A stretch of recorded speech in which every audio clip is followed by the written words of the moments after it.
BSR Apéro, le café littéraire de la Bibliothèque sonore romande. Merci pour cette invitation. C'est un honneur d'être ici. C'est un honneur aussi de savoir que ce livre a pu être enregistré, rendu disponible à un plus large public de cette façon-là. En fait, je vais pas vous présenter le livre, je vais pas faire une sorte de résumé ou de parcours du livre, mais plutôt vous présenter un certain nombre de concepts qui me paraissent être centraux dans ce que je perçois aujourd'hui de la problématique des addictions comme clinicien. Vous avez compris, je suis médecin généraliste à la base, et j'ai développé en fait cette spécialisation qui n'en est pas vraiment une parce qu'elle n'existait pas quand on a commencé.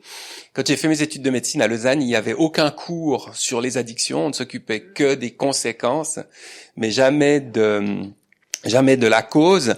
Et ça, c'était justement dans les années 90. Il y avait l'émergence d'une recherche, notamment pas mal en Amérique du Nord, recherche dont on va parler un tout petit peu sur, si vous voulez, sur l'origine des addictions, sur les mécanismes neurobiologiques qui sont liés aux addictions. Et c'est ce qui nous a permis de créer au CHUV, c'était l'aventure que j'ai eu la chance à laquelle j'ai eu la chance de participer, de créer ce qui a été d'abord un service d'alcoolologie. Je me suis d'abord occupé d'alcool, et puis on a pu réunir il y a 4 ans les problématiques alcool, drogue et addiction sans substance sous le nom du service de médecine des addictions, dont je suis le chef de service. Et c'est un service où il y a très interdisciplinaire. Moi je suis interniste comme je vous l'ai dit, je suis donc généraliste. Il y a des psychiatres, il y a des psychologues, des assistants sociaux, des infirmiers, des infirmières. Donc c'est une approche multidisciplinaire de la problématique. Voilà, pour en venir au propos du jour. Donc, un certain nombre de mots-clés. En préparant cette conférence, je me suis dit que j'allais vous parler d'un certain nombre de concepts autour du désir, évidemment, la maladie du désir, mais autour du pendant du désir, le manque, autour de la notion de perfectibilité, vous comprendrez pourquoi, et de celle de responsabilité, autour de la notion du conflit qui me paraît être centrale dans la question des addictions, et celle finalement de la rencontre, qui est évidemment essentielle par rapport au traitement des addictions. Donc on va passer un peu en revue ces concepts-là, en commençant par celui du désir, et je vais vous lire un tout petit bout. Est-ce que j'arrive à le faire comme ça, avec une main sur le micro, l'autre sur j'ai choisi. Ah voilà, c'est ici. Ah, c'est sympa. Merci. Ouais, c'est gentil. Voilà. Je vous lis un petit passage à la page 42. Notre capacité de désirer ne semble pas connaître de limites. Je revisite souvent comme un mantra cette belle intuition de Spinoza. Le désir est l'essence même de l'homme. Pulsion, pulsation, désir constant de davantage. Non pas vouloir, mais vouloir plus. Le présent ne suffit jamais. Le statu quo côtoie le vide et la mort. Il faut un mouvement, accro à la croissance, non pas au pouvoir, mais à l'augmentation du pouvoir. Et il poursuit, Spinoza, c'est-à-dire l'effort par lequel l'homme s'efforce de préserver dans son être. C'est dire la dimension existentielle de désirer, en apparence pour jouir, mais en profondeur pour être. Il est si difficile d'avoir une conscience d'être. Voilà. Merci beaucoup. Je vais voilà, comme ça, je peux remettre ça là. Autour du désir, l'idée de vous permettre de percevoir que l'addiction n'est pas une pathologie du plaisir, mais du désir. C'est un dérèglement du système du désir. Et dans le cerveau, le désir, c'est quelque chose d'extraordinairement important. Vous l'avez perçu dans la citation de Spinoza. Désirer, c'est être et c'est vivre. Et l'humanité a cette capacité extraordinaire de désirer qui fait d'ailleurs toute sa grandeur. Le désir, si vous voulez, on peut le situer dans le cerveau d'une certaine façon. C'est ce qui fait partie de ce qu'on appelle le système de la récompense, système limbique, une partie très ancienne du cerveau, présente d'ailleurs dans toutes les espèces. C'est cette partie qui permet d'avoir envie. C'est cette partie du cerveau qui fait que quand on a des comportements qui perpétuent l'espèce, c'est-à-dire manger ou se reproduire, ça fait du bien. Ça fait plaisir. Et les drogues et l'alcool, en fait, surstimulent ce système de la récompense. Et cette surstimulation entraîne, si vous voulez, une cascade de réactions dans le cerveau qui vont, si vous voulez, aller dans le sens, et c'est un peu le problème des addictions, c'est que, et vous le savez tous, on le sait tous, c'est que finalement, la réaction, si vous voulez, de plaisir générée par la consommation d'alcool et de drogue, à quantité égale d'alcool et de drogue, va diminuer progressivement. C'est le phénomène de la tolérance. Et lorsque cette consommation est régulière et importante, l'arrêt de la consommation va déclencher ce qu'on appelle le sevrage. Et le sevrage, c'est valable pour toutes les drogues et l'alcool. C'est, si vous voulez, les effets du sevrage sont l'inverse des effets de la consommation. Quand on consomme de l'alcool, il y a cet effet d'euphorie qui se paye, si vous voulez, par dans la phase du sevrage, de la gueule de bois aussi, par les effets inverses en fait, par de l'anxiété, par du mal-être, et puis lorsque l'addiction s'installe, par des effets qui peuvent aller. Vous voyez, l'alcool c'est un dépresseur du système nerveux central. Hein. Il y a un effet d'euphorie, mais on s'endort quand on boit. L'effet inverse de cette euphorie, si vous voulez, l'effet inverse de cet effet dépresseur sur le cerveau, c'est une hyperactivité du cerveau.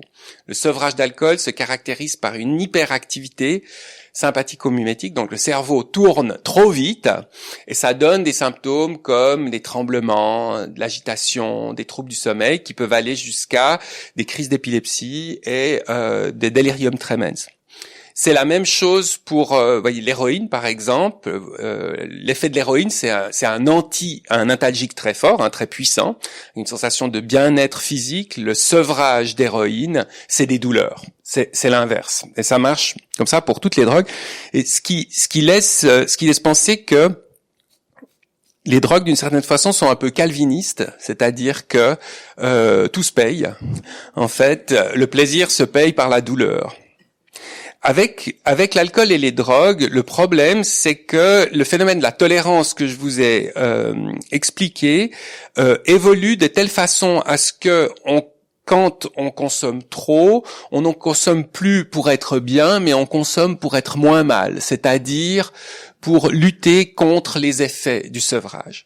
Et donc, on perçoit on constate chez les personnes qui sont dépendantes l'apparition de ces symptômes de manque et, si vous voulez, d'un état dépressif qui est lié à une espèce de mal-être, de tension, qui s'explique par toute une série de phénomènes neurobiologiques, d'activation du système de stress et de ces phénomènes de sevrage.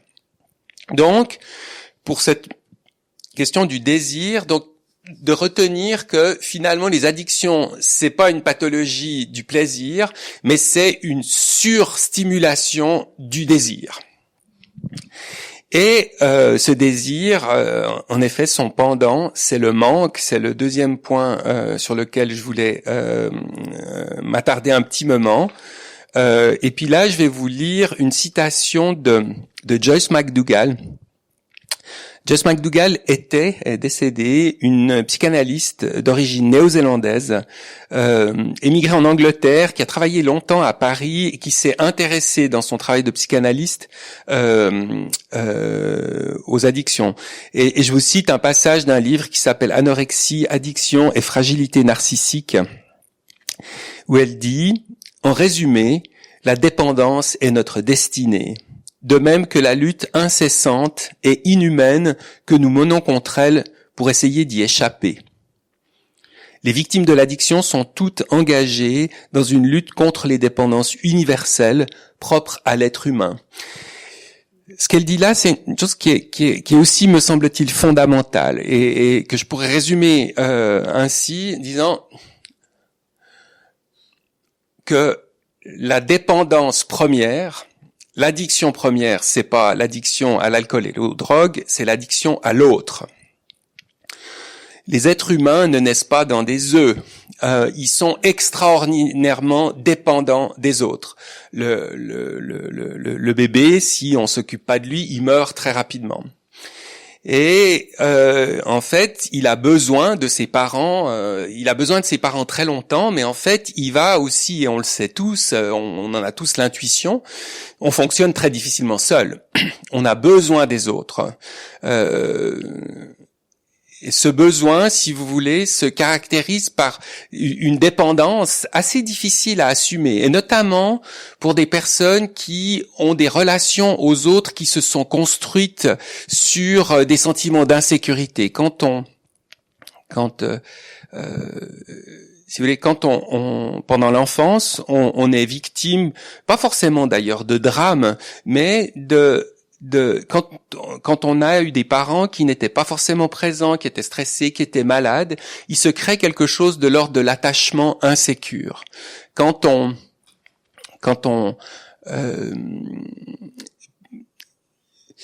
C'est le fait, si vous voulez, de ne pas se sentir très très à l'aise dans les relations, pas très en sécurité. Et ça touche beaucoup de monde.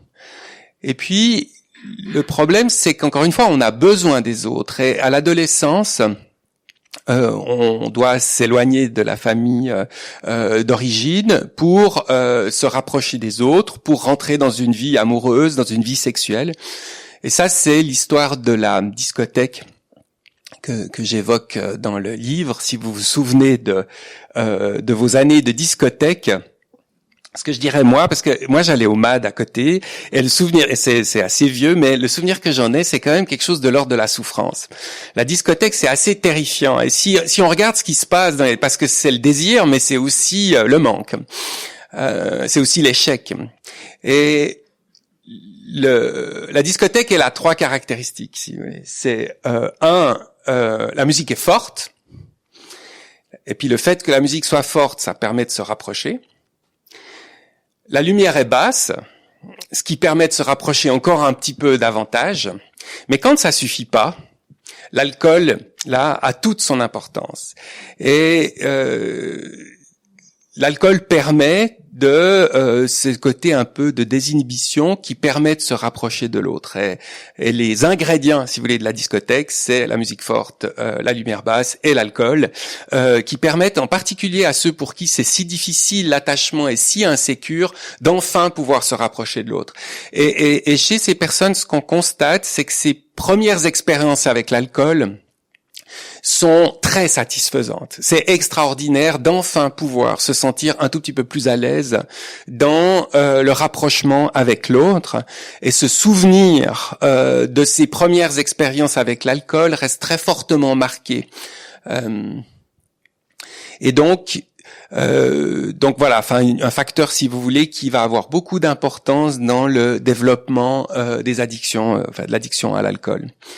Donc désir, mais le pendant du désir, le manque au centre de l'humanité, le manque comme caractéristique de l'addiction, qui est une espèce de fluctuation entre désirer et manquer. Et puis le troisième élément que je voulais vous apporter, c'est la notion de la perfectibilité, pour dire que c'est, si vous voulez, l'effet positif du manque, c'est quand je vous disais tout à l'heure, finalement on a tellement besoin des autres, mais ce besoin des autres, c'est une fragilité, mais c'est aussi une force, parce que ce besoin des autres, c'est notre perfectibilité. pendant toute notre vie, on va rechercher le contact avec les autres, et c'est les autres qui vont nous transformer. Si vous pensez à vos parcours de vie, vous allez sans doute assez facilement vous dire que votre vie, elle a été complètement influencée par les rencontres que vous avez eues, et c'est souvent ces rencontres qui vous ont permis de vous rendre meilleur. Les animaux, par opposition aux humains, en fait, ont une perfectibilité qui est limitée. Les animaux désirent, mais les humains désirent désirer. En fait, c'est des désirs de second ordre, c'est-à-dire que, comme humain, on peut désirer arrêter de boire, par exemple, ou désirer changer quelque chose dans sa vie, alors que, comme animal, on peut pas avoir accès à ça. Et je vous donne encore une citation, c'est à propos de Jean-Jacques Rousseau, en faisant de la perfectibilité la ligne de démarcation entre l'homme et l'animal. Rousseau prétend énoncer un critère infaillible. De fait, on ne peut nier que la condition des hommes change dans le temps, que l'historicité est essentielle au fait humain. Au contraire, la temporalité, le devenir ne sont pas essentiels au fait animal. L'animal est, il ne devient pas. Son immutabilité est un autre nom de sa stricte naturalité. L'homme n'est pas, il devient, ses caractéristiques présentes étant le produit de toutes les acquisitions qui l'ont sculpté. Donc, quelque chose en fait de ce manque qui se caractérise, si vous voulez, aussi par notre perfectibilité. On trouve cette notion chez Platon, dans le discours d'Aristophane, où il dit que c'est assez joli. Il dit qu'en fait, à l'origine, les humains étaient doubles. Ils avaient 4 bras, 4 jambes, et les dieux, un peu irrités par leur arrogance, ont décidé de les couper en deux. En fait, et ça a donné des hommes et des femmes, mais ça a donné des moitiés. Et on est tous un peu des moitiés, et on est toujours un peu à la recherche de la partie qui nous manque. C'est cette espèce de manque comme ça constitutif qui est une grande fragilité, un grand besoin de l'autre, mais aussi une grande force. Parce que se rapprocher de l'autre, c'est s'améliorer. Voilà pour cette troisième, pour cette notion de perfectibilité. Et puis maintenant, je vais vous parler de celle du conflit qui est complètement centrale dans cette histoire d'addiction. Et pour vous parler du conflit, je vais faire de nouveau un détour par la philosophie et vous évoquer Platon. Dans la République, Platon décrit la ville idéale, la cité idéale. Le platonisme, c'est le grand équilibre cosmologique. Et Platon a, il y a 2500 ans, cette intuition assez extraordinaire de la tripartition de l'esprit, c'est-à-dire que le moi est composé de différents sous-moi, si on peut dire ça comme ça. Et il imagine avec la ville idéale, ou dans la ville idéale, il y a en fait un peu 3 groupes de population. Il y a les ouvriers, il y a les guerriers, et il y a les philosophes. Lui, il fait partie des philosophes. Et si vous voulez, ce qui se passe, avec la recherche sur les addictions, 2500 ans plus tard, on peut se représenter, si vous voulez, ce qu'est la neurobiologie de l'ambivalence. L'ambivalence étant, si vous voulez, une notion complètement centrale dans l'addiction. C'est je veux boire, mais je veux pas.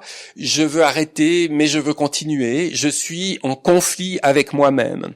Lorsqu'on rencontre des patients dans mon activité clinique, je rencontre des gens qui sont absolument épuisés par ce conflit d'ambivalence. C'est-à-dire que depuis des années, ils sont pris entre l'idée de j'ai envie de boire un verre, j'ai envie de consommer, mais je devrais pas.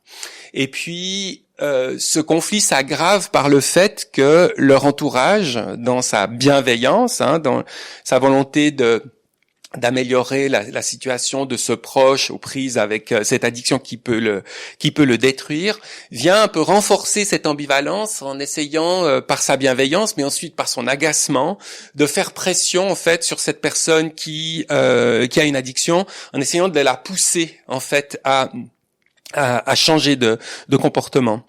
Et comme on va le voir, cette relation-là est plutôt défavorable à l'évolution d'une personne qui présente une addiction. Mais j'en reviens à cette histoire de différentes localisations du moi. Aujourd'hui, la neurobiologie, elle nous permet de comprendre que quand je dis j'ai envie, c'est moi qui parle. Bien sûr, c'est moi qui dis j'ai envie. Je boirais bien un verre, c'est moi. Ça, c'est des circuits qui sont justement dans le système limbique, le système de la récompense. C'est le désir. Hein. C'est un peu là qu'est le noyau, si vous voulez, de ces systèmes de la récompense à l'origine des addictions. Mais il y a d'autres parties du cerveau qui sont d'ailleurs tout à fait à d'autres endroits, et notamment celui qui est alors plus spécifiquement humain. Hein, on a des gros cortex, c'est ce qui nous distingue. Hein, le cortex préfrontal, c'est notre capacité de nous projeter dans le futur, et c'est notre capacité, notre extraordinaire capacité, qui elle est assez spécifique à l'humain, de dire non. Je dois pas, je vais changer, je change de pays, je divorce, je change de métier. On a cette capacité, si vous voulez, de prendre le contrôle d'une certaine façon sur notre devenir, ce que d'autres espèces n'ont pas. Donc d'un côté, j'ai envie, d'un autre côté, je devrais pas. Hein, si je continue à boire, je vais dans le mur, je vais y laisser ma santé, mon job, etc. Et puis il y a une troisième instance, cortex insulaire, qui est le lieu du conflit, si vous voulez. C'est-à-dire, c'est l'intégration entre les circuits justement qui vont dans le sens de désirer. J'ai envie, hein. Ces envies. Quand j'ai envie d'un morceau de chocolat, c'est fort. C'est difficile de lutter contre. Je réfléchis pas. C'est une pensée qui s'impose à moi. C'est pas une délibération. Et du coup, cette envie, elle peut être extraordinairement forte. Et pour la contrer, le pauvre cortex, dont on est très fier, rame, parce qu'il se dit encore dire non, c'est difficile. Et ça, si vous voulez, il y a justement cette troisième instance, le cortex insulaire, qui est l'intégration en fait du vouloir et du pas vouloir, et qui est, si vous voulez, un peu le lieu du conflit. Et ce qui caractérise l'humain, c'est le conflit intrapsychique. Je suis en conflit avec moi-même. C'est la grande découverte de Freud, en fait. On est en conflit avec nous-mêmes, constamment. On passe nos journées à nous faire des reproches. On passe nos journées à être coupables, d'avoir envie, de ne pas réprimer nos désirs. On est dans une constance, si vous voulez, dans un constant conflit avec nous-mêmes. Donc, ambivalence. Et l'alcool et les drogues, si vous voulez, vous l'avez compris, pour chacun d'entre nous, le conflit est constitutif de notre psychisme. C'est ce qui nous épuise quand même. C'est difficile d'être dans un cerveau humain. On n'en peut plus au bout d'un moment. C'est d'ailleurs pour ça qu'on aime bien boire, parce que ça atténue un tout petit peu le conflit. Ça diminue un peu les émotions. Hein, ce côté anxiolytique de l'alcool. 90% des adultes en Suisse boivent de l'alcool. C'est pas pour rien. C'est parce que c'est assez pénible d'être dans le cerveau d'un humain. Et c'est assez pénible de vivre ce conflit permanent. Donc, l'ambivalence est le symptôme cardinal de l'addiction, parce que si le conflit dont je parle est humain et dans le fond est le quotidien de chacun, alors il est très fortement amplifié par la survenue d'addiction, parce qu'à ce moment-là, ce conflit se polarise, si vous voulez, entre consommer et pas consommer, avec parfois des vies où l'alcool et les drogues prennent à peu près toute la place. Donc l'ambivalence est le symptôme cardinal. Et puis la notion suivante que je voulais aborder avec vous, qui est pas du tout présente dans le livre, c'est quelque chose que j'ai développé un petit peu après la rédaction de ce livre, c'est la notion de responsabilité. Mais vous verrez pourquoi elle a son importance. Et la question que je vous pose, c'est: quelle est la part de responsabilité d'un individu dans la survenue de son addiction ? on pourrait dire que 0, c'est l'individu n'est absolument pas responsable. Il a aucune responsabilité et 100%, et 100, ce serait voilà une responsabilité totale. Est-ce qu'il y a des avis dans la salle sur la part de responsabilité d'un individu dans la survenue de son addiction? Comme ça, spontanément. 50, voilà, une réponse normande. Oui, madame? Moi, par rapport à ce que vous avez dit, je trouve que l'individu, à la survenue de cette pulsion du désir, il est pas responsable, dans une perspective un peu déterministe. Oui. Par contre, il est responsable de ce qu'il va en faire dans une perspective existentielle. C'est ça. C'est ça. Et du coup, c'est pas très facile de répondre à cette question, hein, de la part de responsabilité. Et en fait, pour vous illustrer ce propos, j'ai posé cette question aux étudiants de médecine de 5e année il y a quelques mois, où ils étaient à peu près 200. Et avec un logiciel, si vous voulez, qui leur permettait de voter entre 0 et 100 sur cette question, et puis avec la réponse qui s'affichait en direct. Et la réponse, c'était 40 à peu près, 42, quelque chose comme ça. Ok, donc un peu, comme vous dites, madame, un peu entre deux. Mais ce qui était alors très intéressant, c'est qu'en fait, les réponses allaient de 0 à 100. Et il y avait une dispersion, si vous voulez, dans cette évaluation qui était totale. Et ce qui suggère que la question est difficile et on va essayer de la creuser un tout petit peu. Juste regarder l'heure, où on en est. Oh, ça va. Ouais, donc responsable ou pas responsable. Et puis si vous voulez, si on essaye de creuser un peu cette question, ce qu'on peut dire c'est que si la responsabilité est totale, alors on est plutôt dans ce qu'on a appelé le modèle moral. C'est-à-dire qu'une personne qui décide de consommer de l'alcool et des drogues, c'est elle qui le décide. C'est une espèce d'abus de recherche de bien-être, en fait, hein, d'abus de désir et de plaisir.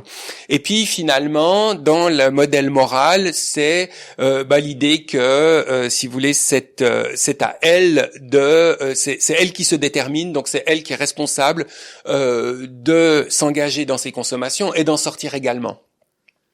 L'impact que ça a sur les soignants, ce sera de dire cette personne, si elle a décidé de consommer de cette façon-là, elle viendra me voir quand elle a envie de changer quelque chose. En attendant, chacun ses affaires. Donc c'est une responsabilité totale sur la personne qui a développé cette addiction, et une responsabilité aussi entière d'entamer un traitement. Hein, c'est un peu ce que vous suggériez, madame. Si la responsabilité est nulle, et c'est ça qu'on va essayer d'explorer un tout petit peu, il y a des raisons de penser que la responsabilité est nulle. C'est le modèle médical. C'est ce qu'on a appelé le Brain Disease Model of Addiction, c'est-à-dire l'addiction est une maladie neurologique qui trouve son siège dans le cerveau chez des individus qui sont prédisposés à cela. Il y a pas mal d'arguments pour ça, pour dire ça.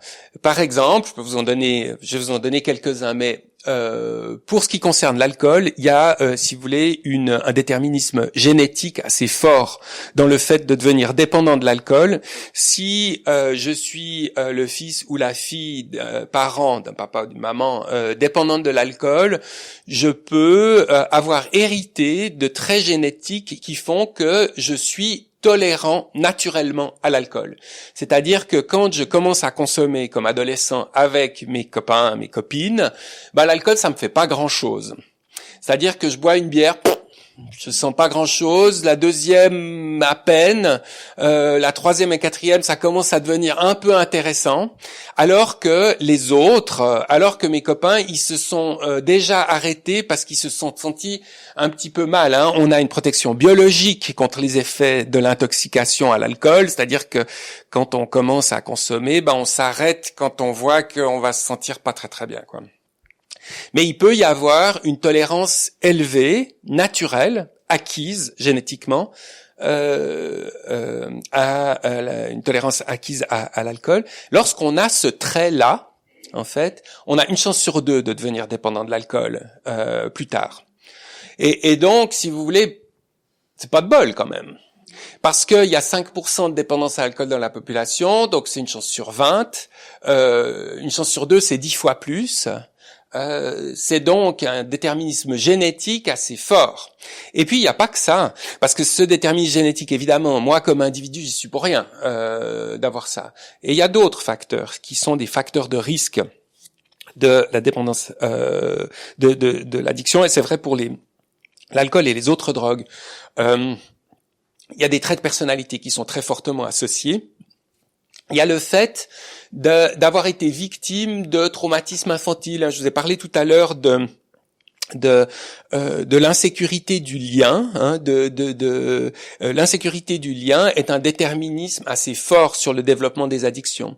Mais il y a des troubles de la personnalité, les troubles de la personnalité de type borderline, les troubles de la personnalité, les gens qui sont ce qu'on appelle en anglais des sensation seekers, les gens qui aiment bien le saut à l'élastique et les trucs comme ça, ils ont une probabilité de développer des addictions qui est beaucoup plus élevée. C'est des gens pour qui la jouissance ne s'obtient que par des expériences extrêmes. Ils font des émotions très fortes pour ressentir quelque chose de positif, pour ressentir quelque chose de l'ordre du plaisir. Donc, si vous voulez, des facteurs intrinsèques à l'individu qui sont des facteurs de risque. Puis alors il y a des facteurs extrinsèques, il y a des facteurs externes à l'individu, c'est-à-dire l'exposition. Si vous habitez au Flon, vous avez beaucoup plus de chances de mourir d'un problème d'alcool que si vous habitez à la campagne. Il y a un déterminisme, si vous voulez, qui est lié la densité des points de distribution d'alcool est liée à la mortalité. On a pu démontrer des choses comme ça.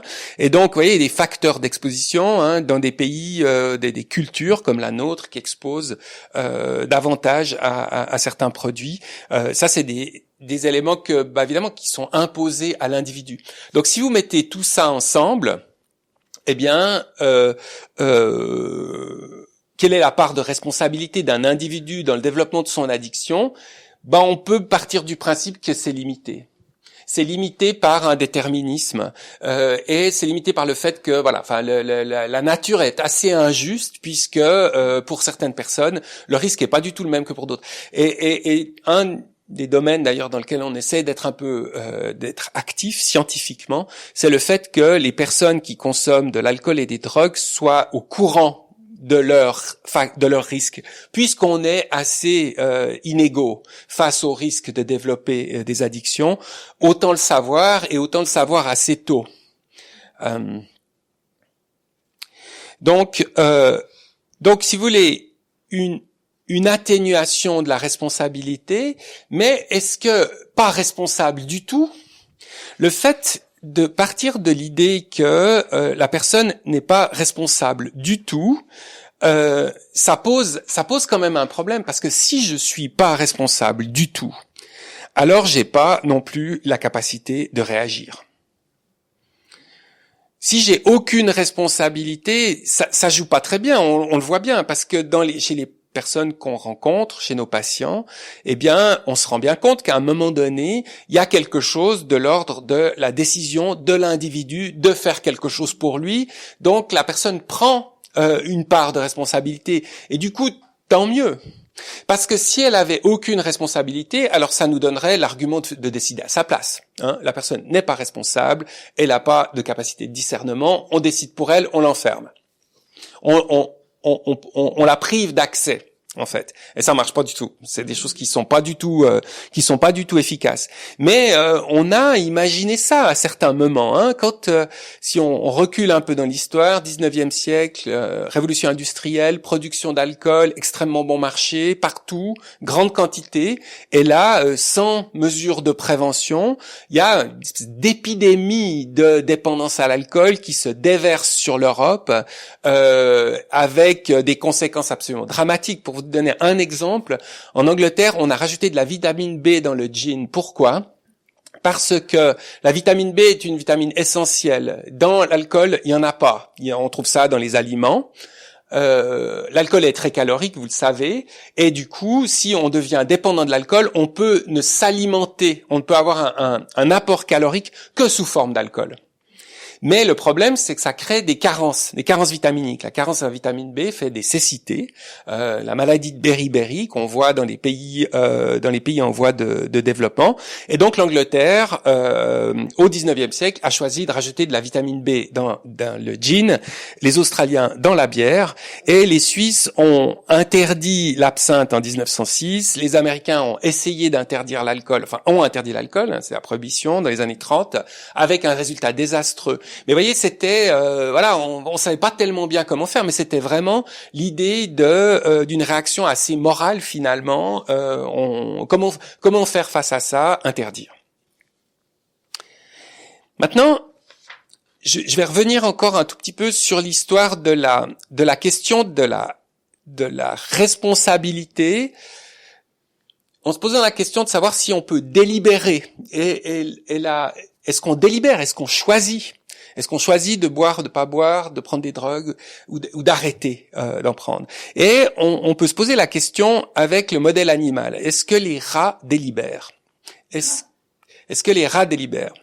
Et en fait, si vous voulez, il y a eu, et c'est face à cette épidémie d'addiction alcool-drogue qu'on a vue au XXe siècle, il s'est développé de la recherche de neurosciences sur les addictions et avec des modèles animaux.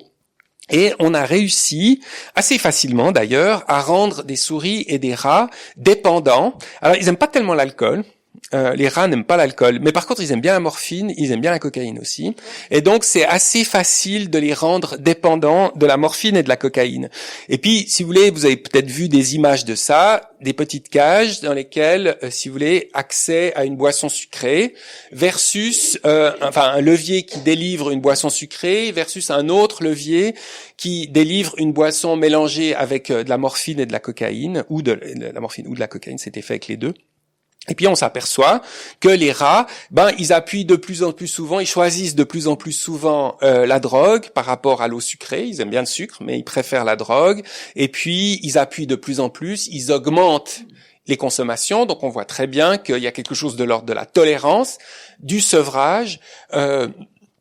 On a pu montrer aussi de l'extinction, c'est-à-dire que si on les sort de la cage et puis on les y remet, ils vont recommencer, ils vont rechercher le produit, ils vont avoir la mémoire de ce produit.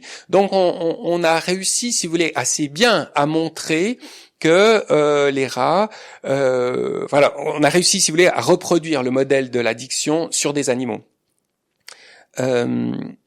Mais la question qui se posait, c'est, voyez, avec les animaux, on s'est dit, c'était un argument pour se dire brain disease model, responsabilité nulle. Vous arrivez à rendre un rat dépendant de la cocaïne, il va consommer jusqu'à mourir. Donc, il perd complètement le contrôle et il perd complètement, si vous voulez, son désir de se maintenir en vie. Mais il y a un chercheur canadien qui s'appelle Bruce Alexander qui s'est posé une excellente question. Il s'est dit, mais est-ce que finalement, avec ces rats, le problème c'est pas la cage, plutôt que la drogue. Et en fait, ce que Bruce Alexander a imaginé, c'est qu'il a créé, si vous voulez, une espèce de club Méditerranée pour les rats. Des grandes cages avec des jeux, avec du sexe, avec de la bonne nourriture, avec des copains, des copines, avec une vie intéressante. Et il a appelé ça le Rat Park. Dans le Rat Park, si vous voulez, les rats se désintéressent beaucoup des drogues. Alors, ceux qui sont déjà dépendants quand ils rentrent dans le Rat Park consomment moins, et ceux qui sont pas dépendants quand ils y rentrent deviennent moins dépendants que quand ils sont dans une petite cage. Et donc, bingo, et c'est une recherche qui a été reproduite, les rats s'emmerdent, et c'est pour ça qu'ils consomment. Et si vous voulez, des petites cages, en fait, on voit très bien ce que c'est pour nous, les petites cages, nos banlieues en sont remplies. Quand la vie n'est pas intéressante, en fait, on préfère, à un moment donné, consommer de l'alcool et des drogues s'il n'y a pas mieux à faire. Et c'est quelque chose, si vous voulez, qui qui est très important pour nous, cliniciens, parce qu'on se rend compte que, si vous voulez, les gens changent de comportement par rapport à des addictions extrêmement puissantes si ça vaut la peine, s'il y a mieux à faire. On a pu le montrer avec un modèle animal, mais c'est clairement le cas dans la rencontre qu'on a avec nos patients. Et donc c'est le dernier point que je voulais aborder avec vous, c'était la question de la rencontre, si vous voulez, si on a répondu à cette question de la part de responsabilité, on peut se dire que si lorsque la vie vaut la peine, on peut changer de comportement, ça montre qu'on a une part de responsabilité. On a une part de déterminisme dans notre devenir. Et donc, c'est un point qui me semble central sur cette question de la responsabilité, sur lequel je vais revenir tout à la fin. Mais d'abord, je vais vous dire quelques mots autour de la question de la rencontre. Parce que quand on parle des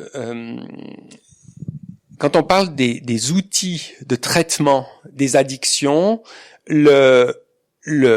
si les neurosciences nous ont appris beaucoup de choses sur la neurobiologie des addictions, elles nous ont pas donné beaucoup de solutions. C'est-à-dire que la recherche de médicaments pour traiter les addictions est un échec assez cuisant. Dans le sens où il existe certains médicaments qui diminuent l'appétence, par exemple à l'alcool, mais c'est des médicaments qui marchent pas très bien. En fait, il n'y a pas de délégué pharmaceutique dans la salle, donc je peux le dire. C'est des médicaments qui ne marchent pas. En fait, ce qu'on a réussi à faire du point de vue pharmaceutique, en fait, avec l'alcool et les drogues, c'est plutôt d'administrer des produits de substitution. C'est-à-dire que pour la dépendance à l'héroïne, dans mon service au CHUV, on prescrit de l'héroïne pharmaceutique, on prescrit de la méthadone, on prescrit d'autres formes de morphine, si vous voulez, à longue durée d'action. Pour le tabac, on peut prescrire de la nicotine.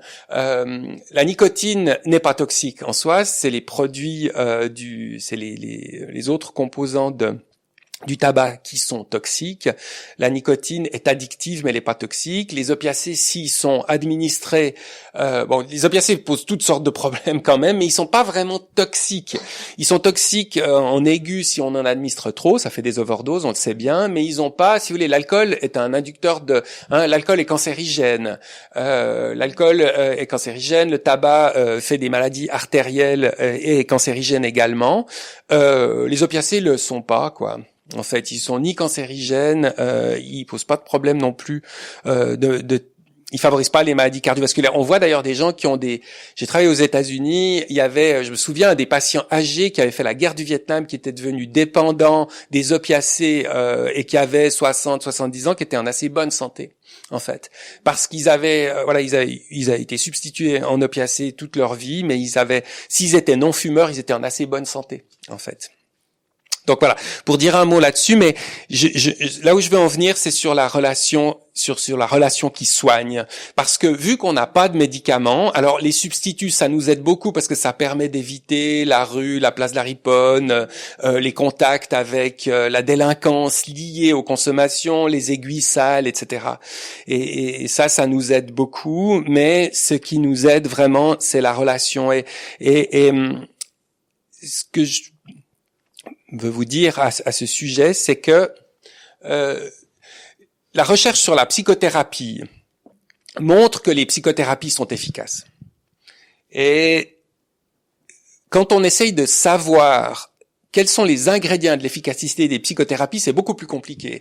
C'est-à-dire qu'on se rend compte que, si vous voulez, la bonne interprétation psychanalytique ou l'outil de thérapie cognitive et comportementale, c'est pas ceux-là qui font la différence. Ce qui fait la différence, c'est le lien. En fait, c'est la capacité de rentrer en lien. C'est la relation qui soigne et c'est c'est autour des principes de ce que nous appliquons, aussi présenté un tout petit peu dans le livre, c'est les principes de l'entretien motivationnel. L'entretien motivationnel part du principe que la personne qui est dépendante est ambivalente et les outils, si vous voulez, l'esprit de l'aide apportée aux personnes qui est dépendante, c'est de ne pas mettre en scène cette ambivalence, mettre en scène le conflit intrapsychique dans la relation avec la personne, mais c'est plutôt de reconnaître cette ambivalence, reconnaître ce conflit, d'accompagner la personne, lui faire confiance, de la valoriser, et de la valoriser dans sa capacité de développer une vie meilleure, de développer des activités alternatives à la consommation d'alcool et de drogue. Et c'est ça que, si vous voulez, on essaye de faire avec nos patients. Et pour terminer, pour en revenir à la question de la responsabilité, oui, la responsabilité en négatif, c'est la culpabilité. Quand on est la responsabilité en négatif, c'est on se sent coupable. La responsabilité, c'est la culpabilité, celle de s'attaquer à sa propre santé, celle induite notamment par des lois qui interdisent la consommation des drogues. Cette culpabilité qui noie l'estime de soi est rejaillie par salve de colère. Mais la responsabilité en positif, c'est l'humanité qui permet à chacun d'assumer d'être ce qu'il est. C'est la liberté de faire des choix, notamment de consommer des drogues ou de ne pas consommer des drogues. Et donc, je pense que notre rôle, si vous voulez, alors c'est le cas pour les thérapeutes dont je fais partie, mais aussi pour les proches, je pense que notre rôle, c'est par rapport à cette question de responsabilité, c'est d'aider les personnes qui sont confrontées à des addictions à envisager leur responsabilité en positif, c'est-à-dire à leur responsabilité existentielle, plutôt que d'appuyer sur la part de culpabilité qui est très forte chez les personnes qui vivent des dépendances, qui se sentent extrêmement coupables, extrêmement en conflit avec elles, et où les thérapeutes que nous sommes peuvent avoir des doutes autour de la question de la responsabilité. Je vous posais, mais finalement, la personne est coupable ou est pas coupable d'avoir une dépendance? Elle l'est en partie. Mais heureusement qu'elle l'est, parce que c'est l'outil qui va lui permettre éventuellement d'améliorer sa situation. Voilà, c'était ça que j'avais prévu de vous dire ce matin. Et peut-être pour terminer, si on a encore un petit moment, on peut passer à la discussion, ou bien je vous lis un petit bout du livre, 2-3 pages du livre sur voilà, en préparant ça hier, je me suis dit que j'ai retrouvé ce livre que j'avais pas ouvert depuis un certain temps, et puis merci beaucoup. Merci beaucoup. Puis je me suis dit que j'allais vous raconter une histoire. C'est une histoire. Bon, les histoires, c'est toutes des histoires vraies, mais elles sont toutes transformées de telle façon à ce qu'on puisse pas reconnaître les personnes. Et puis là, je raconte l'histoire qui est pas une histoire de patient, parce que c'est l'histoire d'un copain. En fait, c'est quelqu'un que j'ai rencontré alors professionnellement. Et quelqu'un avec qui pour qui j'ai beaucoup d'amitié, qui est en fait, en réalité, qui est un philosophe français, qui est parisien et qui travaille dans le monde de la presse, qui écrit des livres.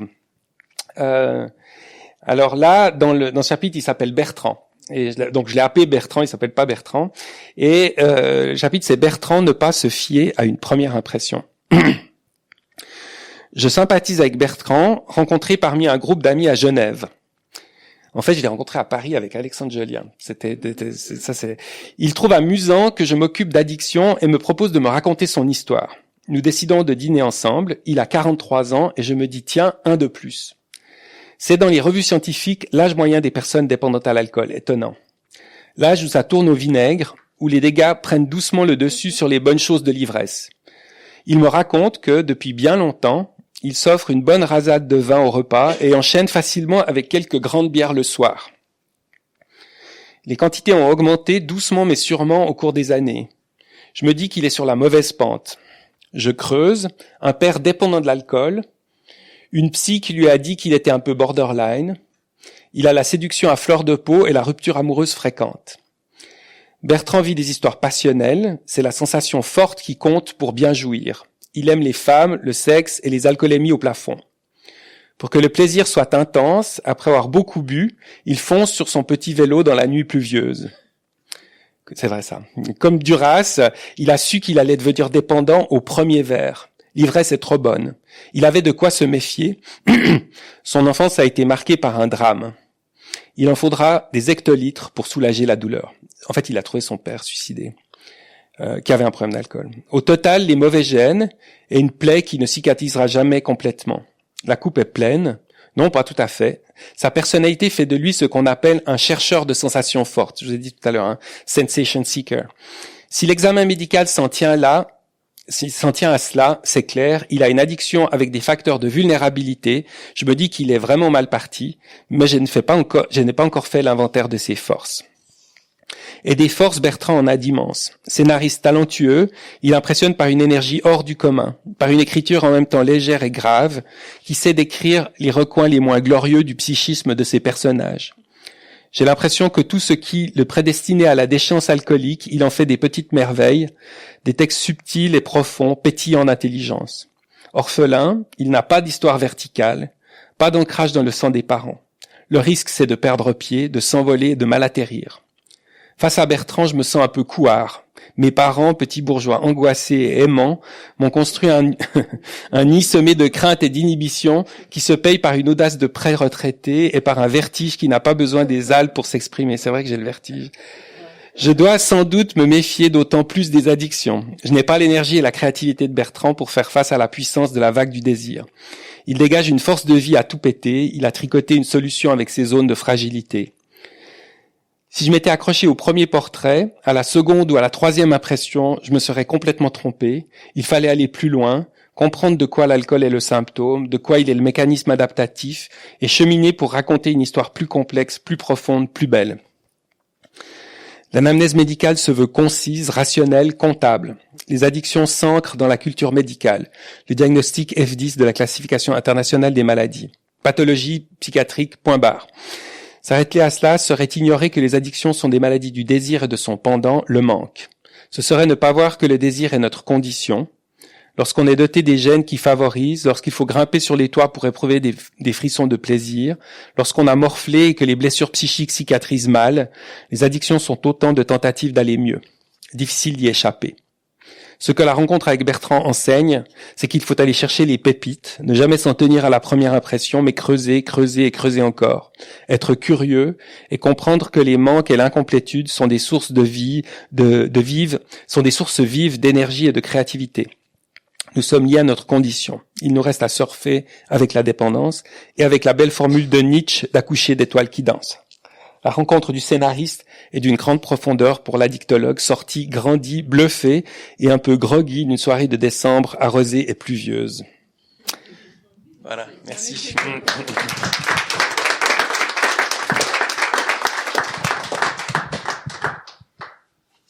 Merci infiniment. Voilà.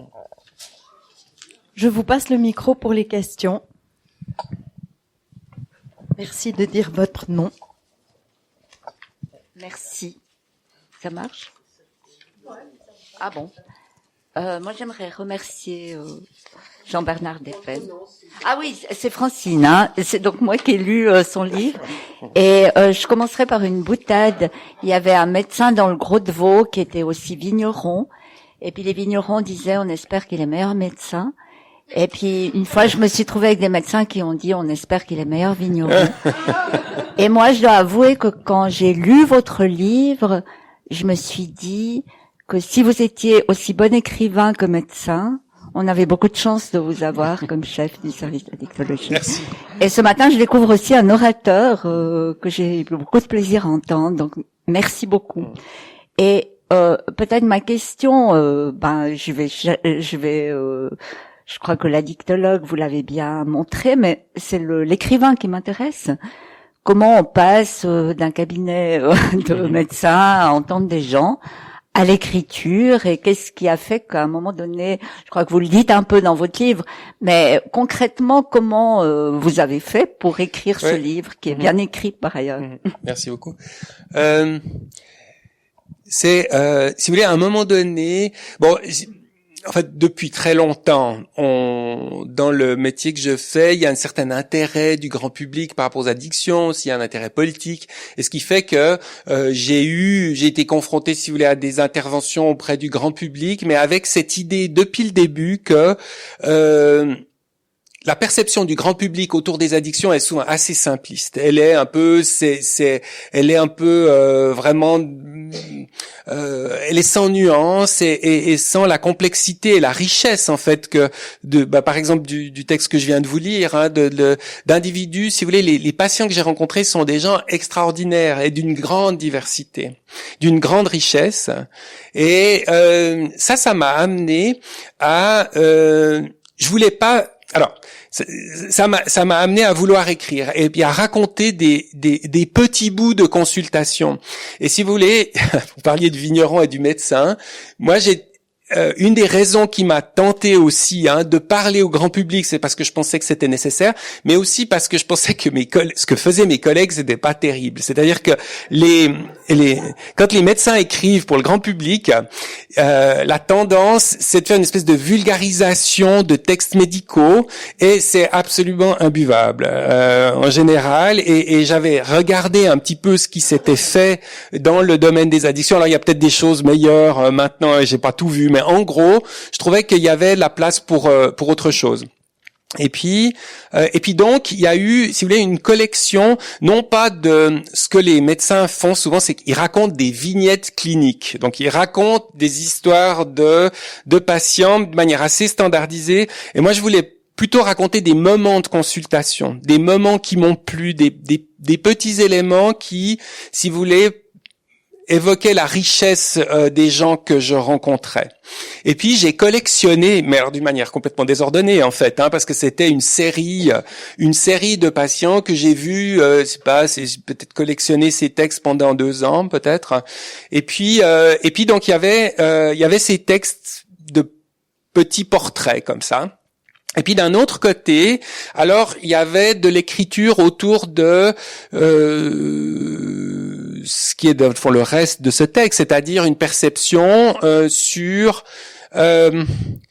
une vision, si vous voulez, médicale, psychologique, mais aussi neurobiologique, mais aussi philosophique sur ce qu'est l'addiction.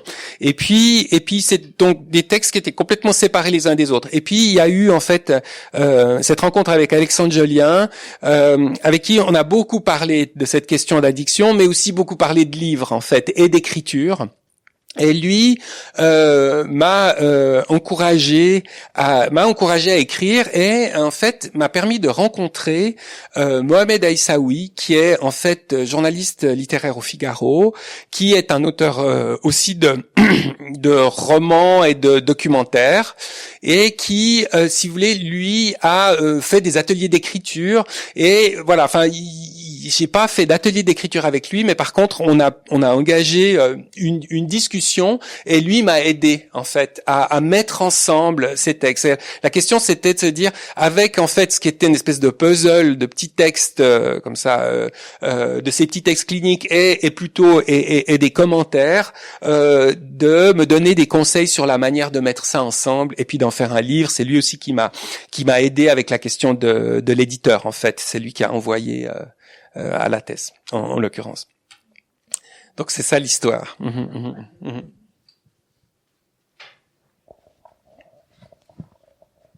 Monique Causandet. Alors d'abord, j'aimerais remercier Madame Créta d'avoir lu le livre. Merci. Et bien sûr, l'auteur pour l'avoir écrit. J'ai une question un peu double.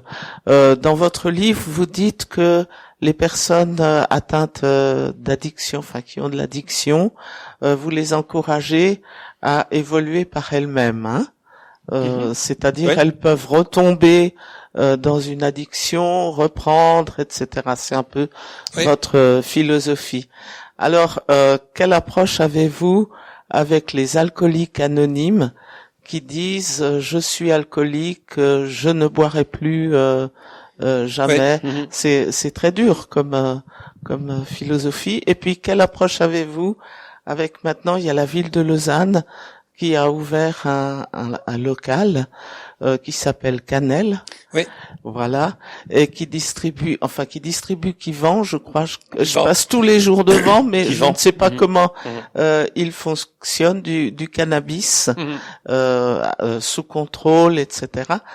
Juste à côté des petits dealers qui qui se promènent. C'est assez spécial. Voilà. Merci pour vos réponses. Merci. Alors, pour la question des alcooliques anonymes, si on reprend le propos de tout à l'heure autour de la notion de responsabilité, vous voyez, les alcooliques anonymes, c'est une tentative assez précoce en fait de venir en aide à l'addiction à l'alcool, narcotiques anonymes pour les drogues, mais c'est quelque chose qui se passe dans les années 30 comme ça aux États-Unis, hein, c'est 1924, je crois que ça a commencé, donc il y a 100 ans. Mais en fait, si vous voulez, c'est une première réponse thérapeutique. Et puis, les fondements des alcooliques anonymes, c'est l'absence de responsabilité. Hein. Vous avez perdu tout contrôle sur votre consommation. Vous devez vous soumettre à une force supérieure pour retrouver un bout de contrôle parce que vous ne l'avez pas et vous ne l'avez plus et vous ne l'aurez pas. Hein. C'est ce précepte-là des alcooliques anonymes qui est faux en fait, mais qui est, si vous voulez, qui s'inscrit dans un moment aussi culturel, dans un moment sociologique où on pense en effet qu'il y a quelque chose de l'ordre de la perte totale de la responsabilité. Mais ça si vous voulez, c'est un peu la réponse en négatif pour la critique en fait des alcooliques anonymes, mais en positif. D'ailleurs, un très beau livre de Joseph Kessel, qui est cet écrivain français qui a fait des reportages, c'est un journaliste en fait, et il a fait un très beau reportage dans les années 50, je pense, sur les alcooliques anonymes aux États-Unis. Il a rencontré les premiers, s'est intéressé à ce mouvement, c'est très bien écrit. Et en fait, si vous voulez, pour vous donner mon opinion sur les alcooliques anonymes, je pense que c'est le positif des alcooliques anonymes, c'est la relation qui soigne, c'est l'amitié. Si vous voulez, c'est que je pense que les alcooliques anonymes se solidarisent par l'amitié, par leur incomplétude, leur solitude, hein, en fait, avec d'autres personnes confrontées à la même problématique. Alors avec ce dogmatisme de il faut pas boire du tout, qui est une solution, qui est peut-être enfin, si vous voulez, ce dogmatisme de l'abstinence absolue, là où il est pas très bon, c'est que les alcooliques anonymes, quand ils reboivent un tout petit peu, ils rechutent massivement, en fait. Alors que nos patients, si vous voulez, sont plutôt préparés, en fait, à la reconsommation, comme un événement possible et donc qu'il faut, enfin, par rapport auquel il faut accueillir, si vous voulez, sans paniquer et sans que ça prédise le drame absolu. Mais voilà, en positif, je pense que les alcooliques anonymes, la grande force des alcooliques anonymes, c'est l'amitié. C'est la relation qui soigne, hein, pour revenir à cette notion-là. Et puis, alors Cannelle, Cannelle, donc pour ceux qui connaîtraient pas ça, c'est un magasin en fait qui a été ouvert par Addiction Suisse, hein, qui est une agence gouvernementale qui s'occupe d'addiction, de vente de cannabis en fait légal. Et si vous voulez, c'est une expérience qui se passe dans d'autres villes de Suisse où on se pose la question de savoir s'il faut dépénaliser l'usage du cannabis.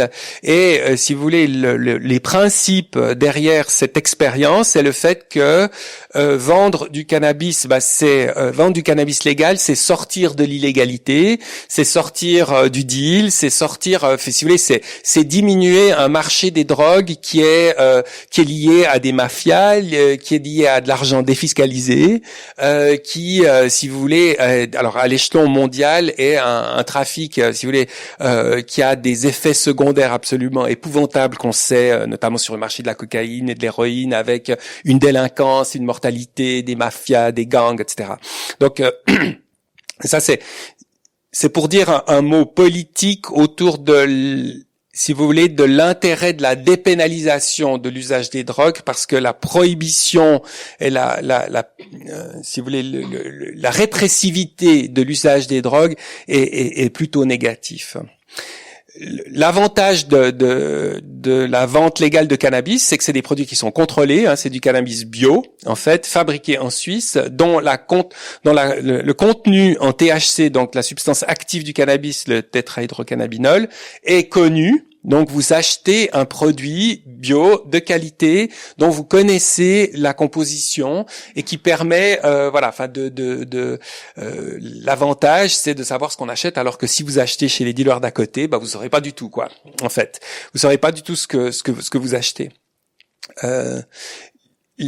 Les conditions d'entrée tout le monde ne peut pas aller acheter du cannabis dans ce magasin. En fait, c'est une expérience pilote. Il faut être un fumeur de cannabis considéré comme chronique, de longue date, un fumeur de si vous voulez, avec une certaine gravité, si on peut dire comme ça. En fait, je sais plus exactement quels sont les critères, mais une fréquence d'utilisation, etc. Et puis, donc, c'est l'idée que c'est pas, vous voyez, c'est pas une mesure qui vise à régler le problème du cannabis. C'est plutôt une mesure qui vise à protéger des gros fumeurs de cannabis. Et puis, c'est une première étape vers la dépénalisation du cannabis en Suisse. Parce que ça se passe dans toutes sortes de villes, et puis on essaye de voir ce que ça donne, ce qui s'est fait dans d'autres pays, de dépénaliser la vente de cannabis. Est-ce qu'on sait, notamment parce qu'il y a d'autres pays d'Amérique latine, aux États-Unis, des États des États-Unis qui ont dépénalisé, c'est que la manière dont on dépénalise l'achat de cannabis a beaucoup d'impact sur le niveau de consommation. Il y a des États aux États-Unis qui vendent du cannabis où on est vraiment dans une logique de marché. Vous trouvez du cannabis dans des bonbons partout, avec de toutes les couleurs, avec quelque chose d'un marketing extrêmement agressif d'incitation à la consommation, avec une concurrence entre une industrie et l'autre, si vous voulez, entre des concurrences industrielles. Et versus du cannabis vendu par l'État, contrôlé, avec un prix juste, et puis qui restreint, si vous voulez, qui donne un accès qui est prudent, qui est informé. On fait partie, donc mon service fait partie de cette expérience. On a mis pour Cannelle un médecin à disposition. Les gens qui veulent rentrer dans ce programme remplissent des questionnaires. S'ils ont des problèmes médicaux, ils peuvent rencontrer un médecin de mon service. On a obtenu un financement du Fonds national pour développer une application qui vise à un usage à bas risque de cannabis. Donc ça permet, si vous voulez, quand on dépénalise, on peut, si vous voulez, accompagner la consommation de toute une série de mesures de prudence. Et le grand danger, c'est d'en faire un produit, d'en faire un business, en fait, comme c'est le cas avec l'alcool, comme c'est le cas avec le tabac, avec les effets négatifs, si vous voulez, de cette aspect du marché, quoi. Josette. Merci beaucoup pour tout ce que vous avez dit. Ça me donne envie de lire votre livre. Merci. J'ai une question. Est-ce que dans votre service, vous recevez des codépendants? Parce que la codépendance est tellement importante aussi. C'est pas évident. On parle tout le temps de ceux qui sont dépendants. Mais comment faire? Parce que vous avez dit justement que l'entourage trop bienveillant est pas forcément facile pour le dépendant. C'est juste. Ouais, on reçoit des proches, des couples et des familles.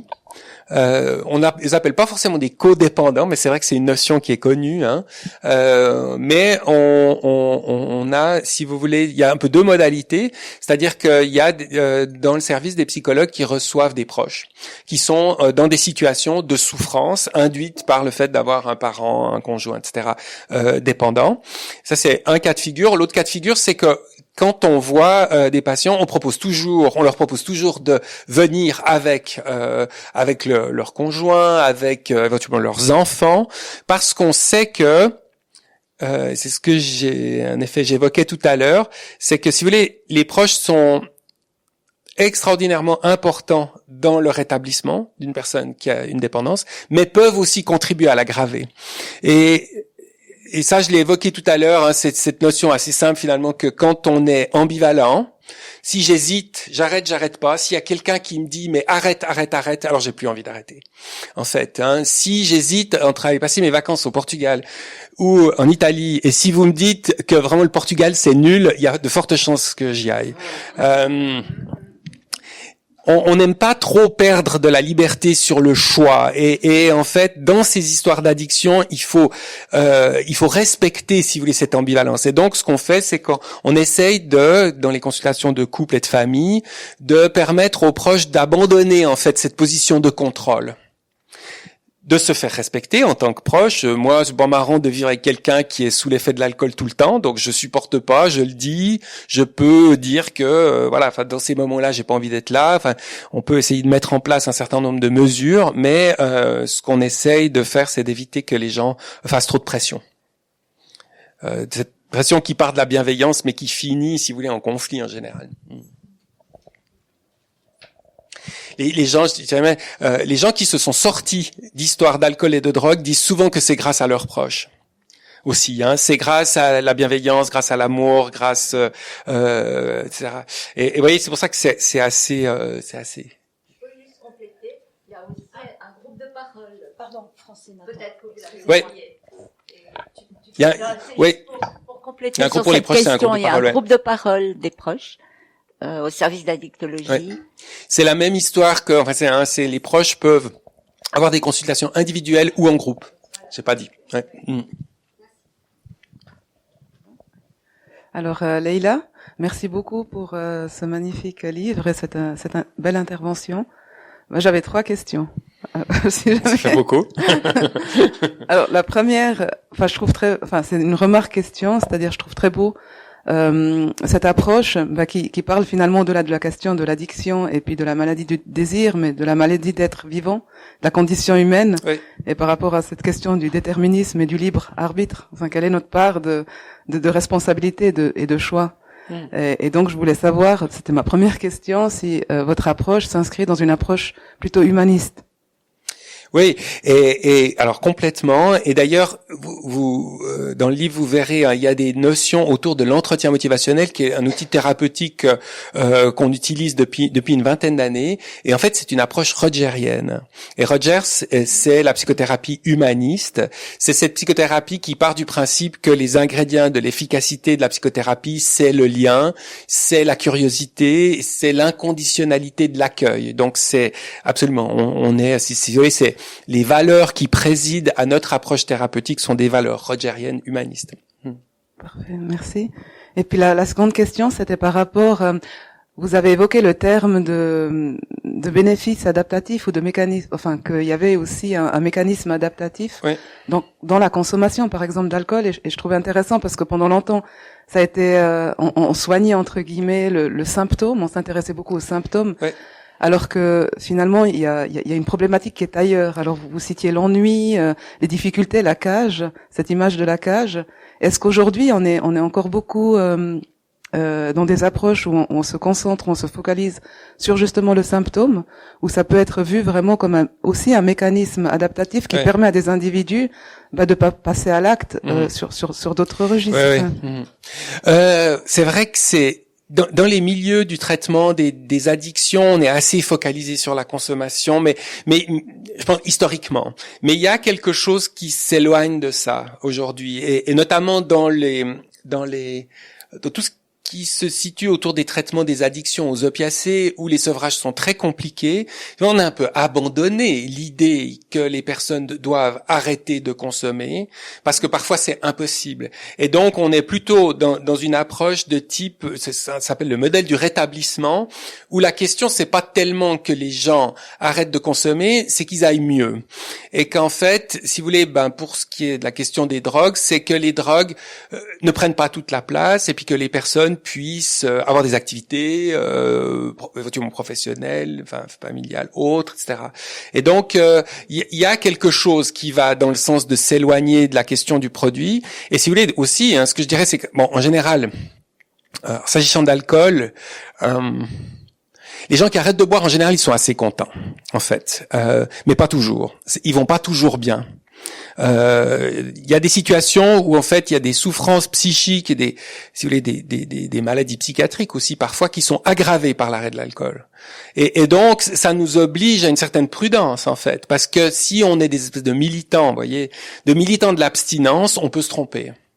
Et donc il s'agit de s'adapter en fait à des individus et à des parcours. Et on tâtonne, hein. On n'est pas, on est d'ailleurs dans des approches, vous voyez, assez, on guide plutôt qu'on prescrit. On peut pas prescrire à quelqu'un d'arrêter de boire ou d'arrêter de fumer. On peut l'accompagner dans une exploration de changement de vie. Merci. Et puis, la dernière question, c'était par rapport à alcool et troubles obsessionnels compulsifs. Est-ce qu'il y a un lien? Est-ce qu'on est davantage finalement addict, on désire désirer, ce que vous disiez, cette maladie de dépendre de la dépendance, davantage que de la substance? Est-ce que derrière, il y a justement une maladie psychiatrique, de l'anxiété, de l'angoisse? Oui. Ça peut, en effet. C'est vrai que c'est des choses qui sont assez proches en fait.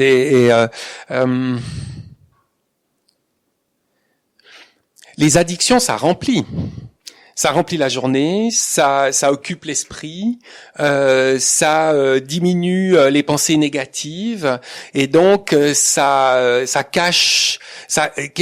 peut cacher toutes sortes de choses, et notamment des souffrances psychiques. Ça va dans le sens de, je sais pas si ça répond à votre question. Ouais. Est-ce qu'il y a encore d'autres questions ou est-ce qu'on passe au quiz et ou à l'apéro? Alors, je crois qu'on va remercier infiniment Monsieur Depen.